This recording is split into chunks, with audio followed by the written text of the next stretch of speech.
Good morning, good afternoon, good day to you, whatever it is. I hope it's a great one so far. My name is Laura MacDonald, and I'm here with you to talk about how to stay innovative. Let me go ahead and share my screen now, and we will get started. What we are learning from the pandemic. My face is gonna take up a little too much room on these slides, so pardon that.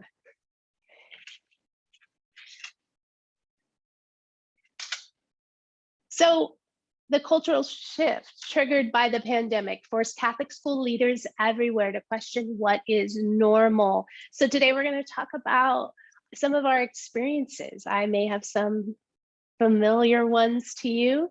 In this changing world, we need to stay relevant, but more importantly, I think innovative. Here's the NESPEC standards that we are going to look at. Section 2, Standards 2, we're going to talk a little bit about mission, vision, collaboration, and the importance of communication. And we'll cover some more as well, but those are the main ones today. During this time, it says discuss or reflect is the word behind my face there. So when you see slides with this time on there, go ahead and pause or stop. It's a good time if you're viewing this presentation with somebody else to have a brief discussion. If it's just you, maybe grab a journal and take some notes and reflection. I will share my name and contact information at the end. If you need someone to reflect with, I'm always willing and able. So we're going to talk about a cultural shift, and I'm going to see, last time I tried to move my face, it didn't allow me to move. So if it's still covering the word, I'm sorry. What is a cultural shift? Well, here's our definition here.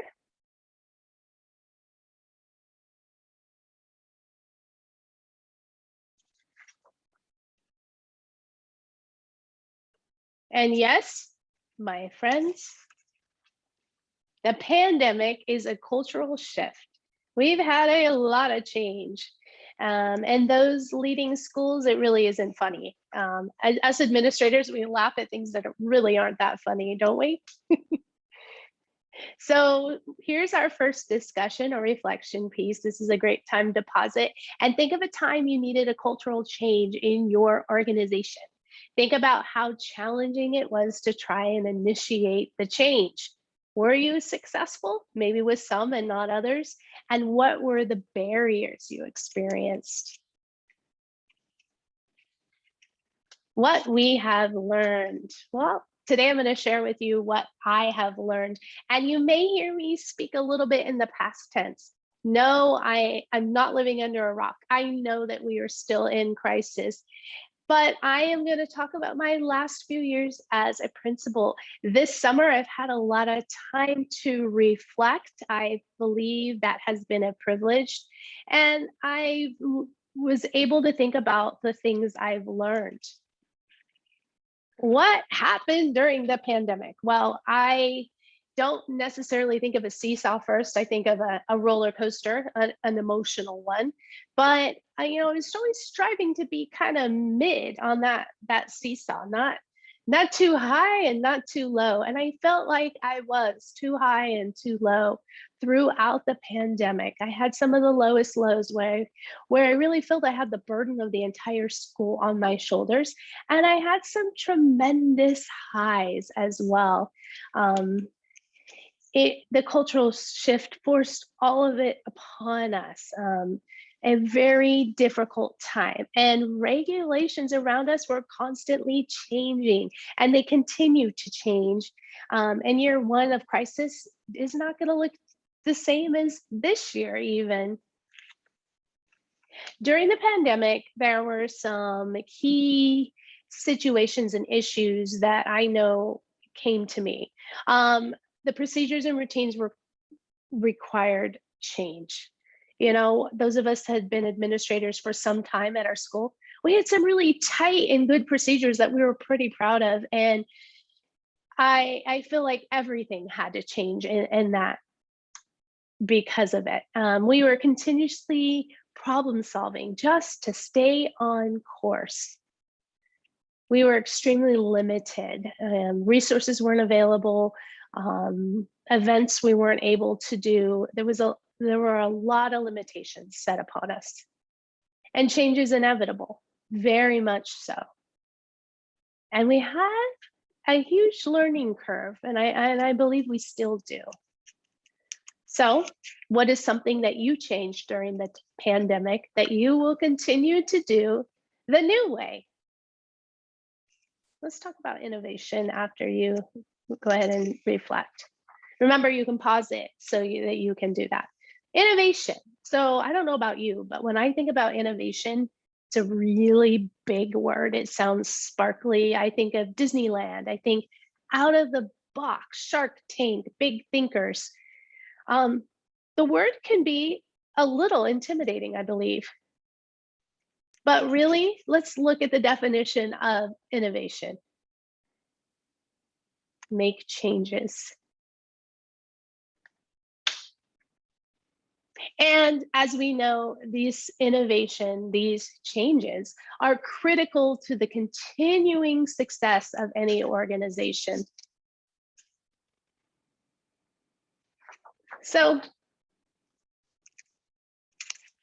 I would argue that we have been pretty innovative over the last few years. And those of you that say, oh, I'm not creative, rethink innovation and you just might feel different.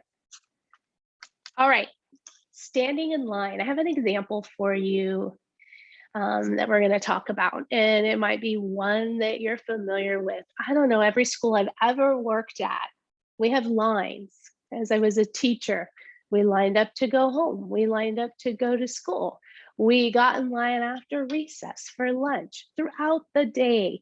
And I will say, although I felt like I was a pretty good line manager as a teacher, put the wiggly one at the front and the one who needed good eye attention at the back, and the strategy of who we put by who, I think I managed it pretty well. But without fail, there were always issues in line: pulling on the backpack, touching hair, bumping each other, someone getting hurt, without fail.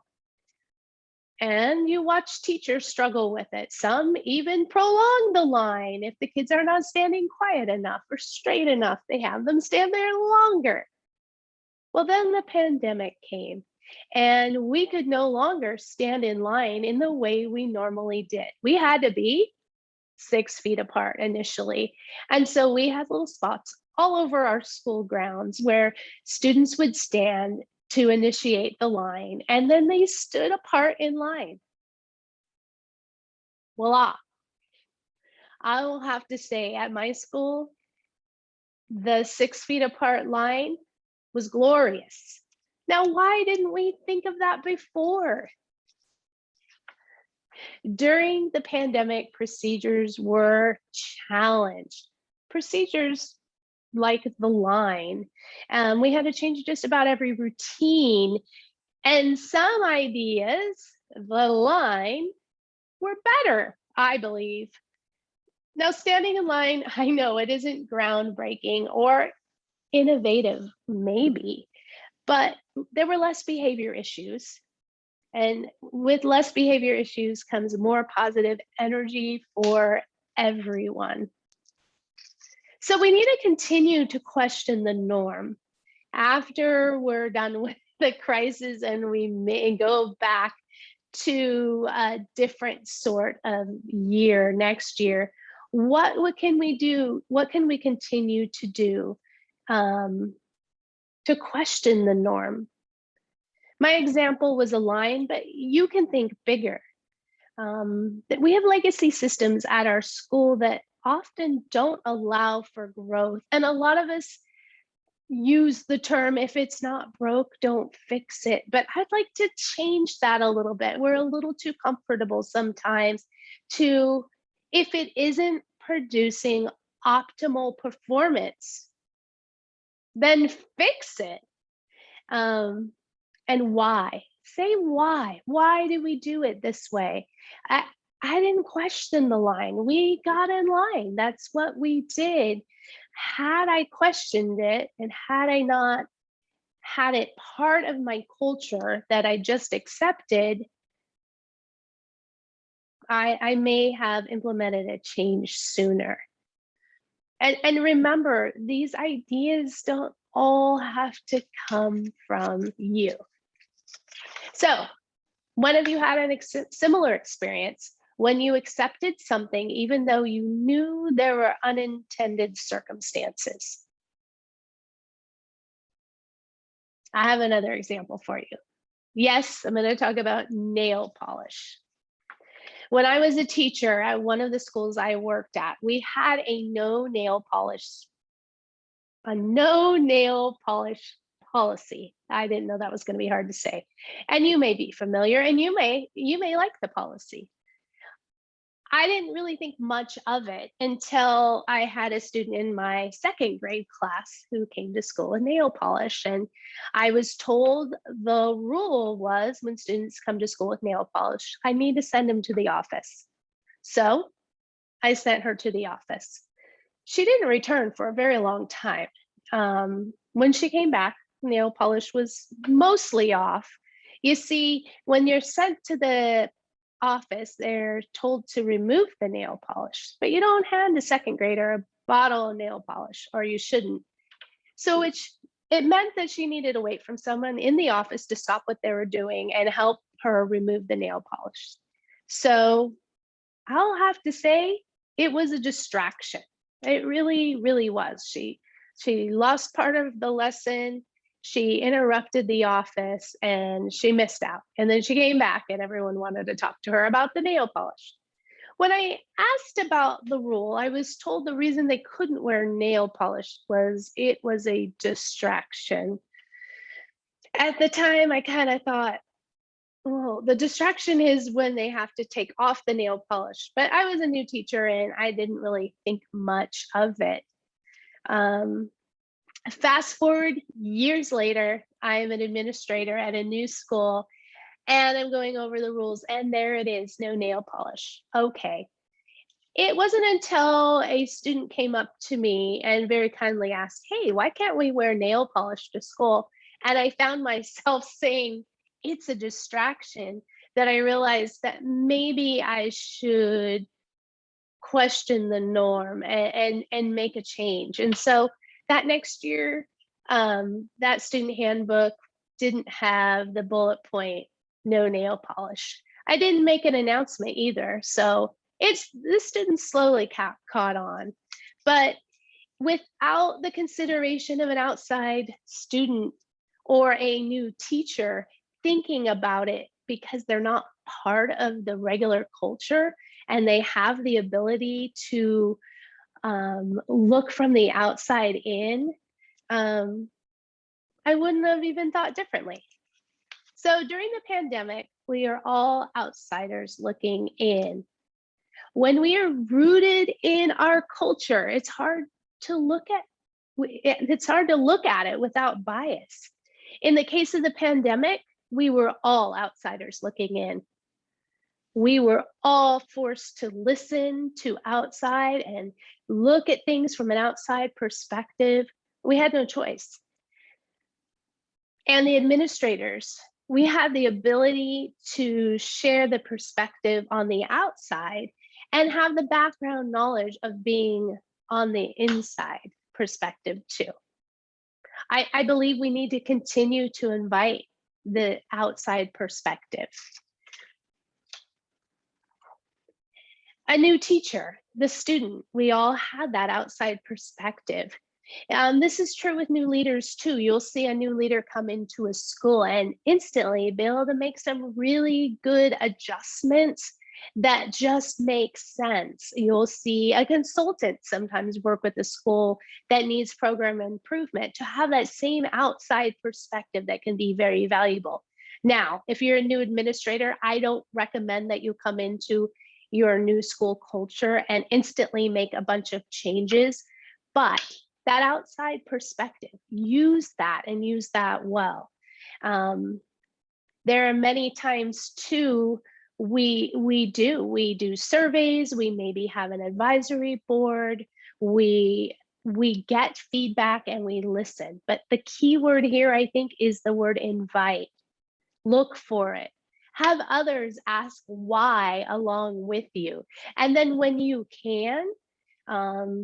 can talk to students, teachers, parents, other colleagues at other schools. And yes, he may be reluctant, but my husband is often providing great feedback to me during my days as a school principal. Um, is very helpful. And when you can, put yourself in somebody else's shoes and try to look at the situation from that perspective of a student, a teacher, or even your boss. So here's another reflection. How do you invite your community to share their perspective? What are other ways you can include others in order to make informed change? I have an example for you. How to social distance. Oh my goodness. You can recall, if you were a principal over the last couple of years, when we first had to move our desks 6 feet apart. Now, I had about an average of 35 students in each class and enough room to seat about 21 students in each class when they were 6 feet apart. So that was a problem. We weren't doing half-day cohorts in our diocese, and we couldn't just send students home. So I had a big dilemma. And eventually we came up with a really good way to solve it at our school site. But I drafted and my team drafted numerous options and went through numerous plans before determining how to solve this problem at my school. During the pandemic, we work relentlessly to solve problems, and that word is perfect, relentlessly. We had no option. We had to find a way to make things work, and we really had to figure out how are we going to do this? And when we came to the conclusion that something won't work, we didn't accept it. We kept going. Some of these were the most satisfying highs I ever experienced as an administrator, to see us solve problems together and see them in action. We need to continue to strategize with perseverance. So often in planning, I think that we find ideas and goals and then they completely get abandoned because we are quick to say that won't work. And after a few strategies to figure out how, we exhaust the idea altogether and then abandoned it. We need to work relentlessly to keep at it. We need to go back to the drawing board again and again until we find a way to reach our outcomes in the same manner that we have done during a pandemic, with a little less pressure and a little more breath. How will you encourage others to plan with determination when the goal may seem unattainable? You know your staff, you know your team. Think of them now and how you can best support them in this process. This example, the fall festival. Maybe you have one at your school. The school I was at, and when I came there, we had a Halloween that used to be pretty big. Okay, that's an understatement. We had costumes, a parade, contests, treats, games, you name it. And it could be a lot of fun. As an administrator, despite all the exciting events, it was very overwhelming. And thinking back, I think it was overwhelming for some of my teachers and many students as well. I always urged my teachers to ensure there was academic instruction during the day. But when I think back, even those teachers who did comply, for sure, their students were dressed as Superman and all different sorts of costumes. I doubt they listened very well. With COVID guidelines and restrictions, unfortunately, we decided to eliminate the day almost completely over the past year. And teachers worked hard to find academically themed lessons and activities that they could do safely, geared around their curriculum. Um, while I was personally fine with scaling back the day a little, not as much as we did, I really did dread the feedback I would receive from my students regarding the day and their disappointment they may have. But it was when I walked by a student almost near the end of the day and realized there was a smile on their face as they were doing their Halloween themed math problems and heard them say, "This is the best day ever." I realized that everything's going to be okay. During the pandemic, we really prioritized and simplified. Yes, we had no choice. We had to keep it simple. And while we felt a loss of many of our beloved strong traditions of our Catholic schools and our faith, we were able to prioritize and scale back what we do. And events over the years that may have grown out of proportion or maybe lost sight of the desired outcomes, we need to continue to focus on the outcome moving forward and ask, what are we doing here? What is the goal? Now, sometimes the goal will be to just have some fun or build community. But we need to stay on track, just as a teacher makes lesson plans with their standards so that they're on track. I believe we need to make sure we know what the outcomes are and our mission and vision is for each of the extra events that we do that may lose sight and may be a distraction and take our students off course. And considering the entire population, considering the teachers attempting to teach their lessons when the students are distracted by an activity of the day, or the students that struggle every time there is a change to the regular routine, those students matter too. And yes, sometimes the purpose will be fun, but every event we do has the potential to take us off course. So find ways to stick to the outcome. Are there some activities at your school that you would like to reevaluate in order to improve their outcome? This is a great time to jot them down and give yourself some reminders. An example, the indecisive leader. I think this is a self-portrait of me. During the pandemic, I don't know about you, but I often felt like an indecisive leader. One day I was telling my staff, this is what we were going to do. And the next day, I changed it. I always had pride knowing I pre-planned and laid out everything so my teachers could prepare ahead of time. And that was not possible during these last few years. I canceled masses. I even changed student teachers' room numbers. And I felt I was constantly contradicting myself. During the pandemic, prepare for being off course. Yes, yes, yes, we were. I would follow the rules if I knew what they were today. But we were prepared to be off course. We had backup plans if this was not able to happen. And it was hard with that culture shift that kept happening. Each year looks different, I know, and next year will too. It has been extremely difficult, but we need to continue to be flexible. I think many of us know that the change is not popular.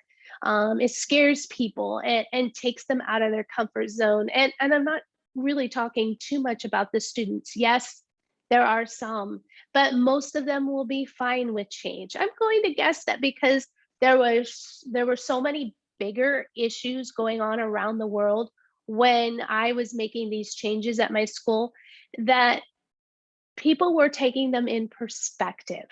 Um, I was given a lot of grace during the pandemic by parents, by students, by my staff.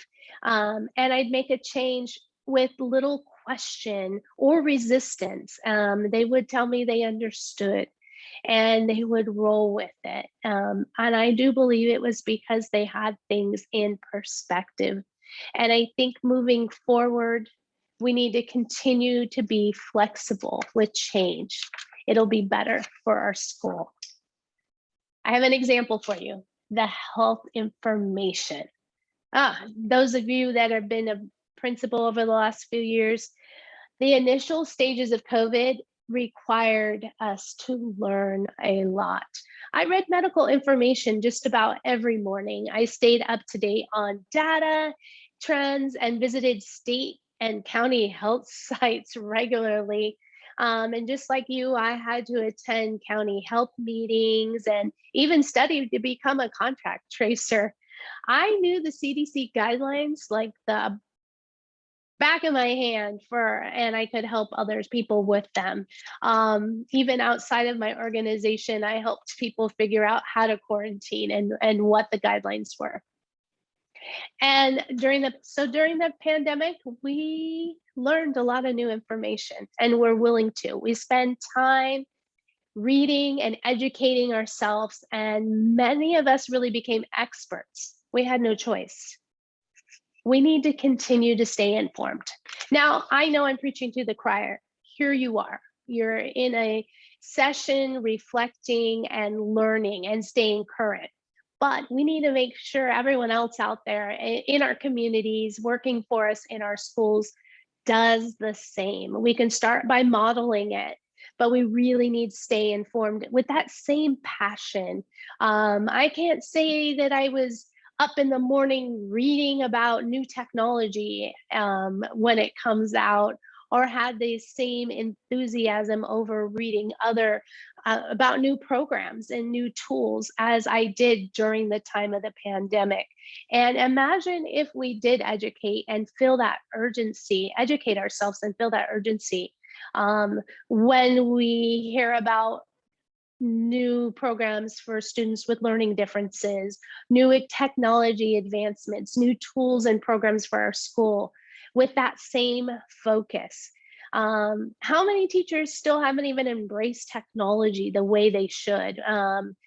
We need to educate ourselves. We are educators.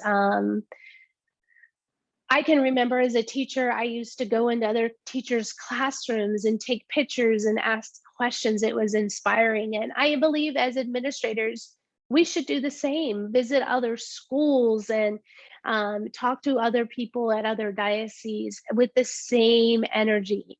We have access to Title II funds, attend NCEA professional development events, and encourage education of your staff. What is something you need to learn more about in order to make effective change in your workplace? During the pandemic, we communicate regularly. Yes, communication is a very big part of our job, and it's a place where many administrators and teachers struggle.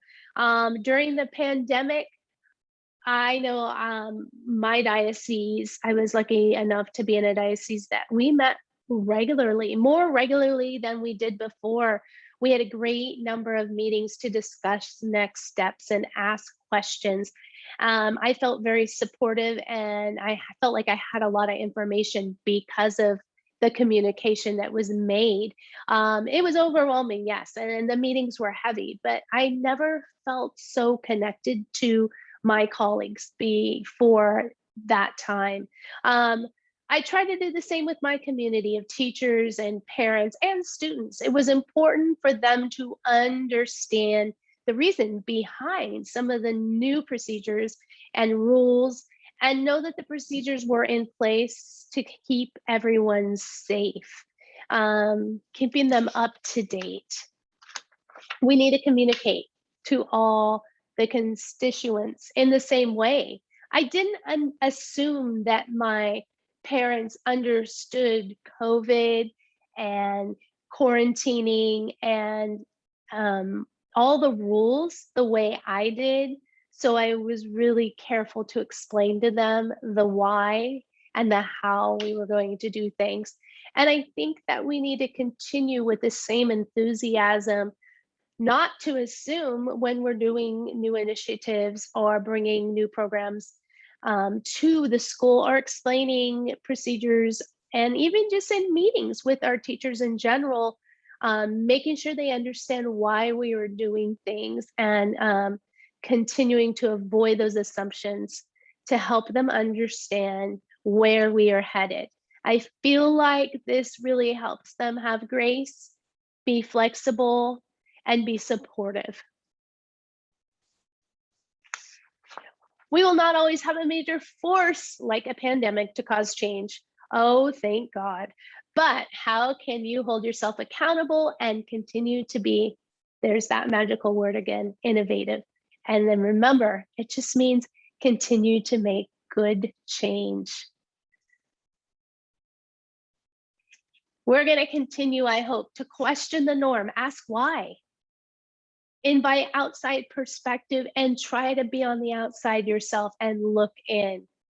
Strategize with perseverance. Ask how we're going to do something and keep at it without giving up. Focus on the outcome. Simplify, focus on the outcome. Be flexible. Stay informed and communicate. I want to thank you for your service to Catholic education. I applaud you. Anyone in education right now is very dedicated and very brave. I know it's hard.